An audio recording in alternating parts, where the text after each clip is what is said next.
Good afternoon, everybody. Phil Simons and Matt Searcy here with your Friday afternoon weekly market recap. Well, this week in the grain complex to begin the week really didn't have too much to it, but really to end the week on Friday, we did see some additional fireworks in the grain complex, really centered more around wheat once again, with Russia potentially looking at blocking some wheat exports along with some sunflower exports. So it really did kind of shake the market up here to end the week. So we'll see what happens next week to see if there's any validity to that. But I really do want to focus in on the edible bean side of the equation here today with Matt. So Matt, what's going on in the market and what are you seeing? What's the outlook for dry bean prices in the coming year? Yeah, first off, Bill, thanks for having me on and excited to talk about dry beans today. So dry beans are similar to other commodities this year. There's a lot of uncertainty, a lot of volatility. You know, the story really is we came off of the 21-22 crop, which was a disaster, and followed it right up with the 22-23, which was a near record. I think that the outlook for this next crop, this 23-24 crop, is finding a balance in both supply and demand going forward. So it has been difficult to manage, both from the producer level as well as end users and processors. Yeah, absolutely. Volatility has really kind of been the name of the game, really, for the last year to year and a half, really in all aspects of the grain side and the edible bean side. But are there any bean varieties that you expect to perform better than others? Yeah, I think there are. There's a big question, I think, still in the market with demand for the rest of this year, with Mexico. Mexico came off a drought in their spring summer crop this last year, and so far demand from them has been slow. They've been able to chew through their Mexican crop, and they largely haven't come to the U.S. for beans yet.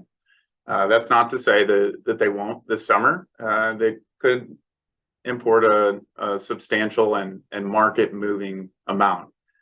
So I think that's first. That needs to be figured out, and that is going to probably take place more so on the black bean side when they do come in to buy, but they will also be coming in for pinos as well. Probably not the same amount and probably not in the same velocity, but we do expect that also to take place. Sure. No, it sounds great. So how's weather really affecting the crop so far, at least getting it in for this spring? What are you seeing with that right now? Yeah, as many of the listeners know, in North Dakota, there's a lot of snow on the ground.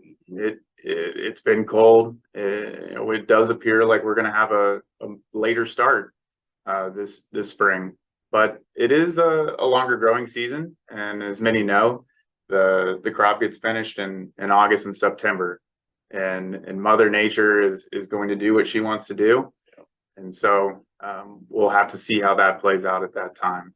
As far as Nebraska goes, where the remaining amount of pinos are grown in the U.S., most of those are grown under irrigation. So with it being drier out there, it's not as large of an issue today. Michigan is around normal, not a huge story from Michigan so far.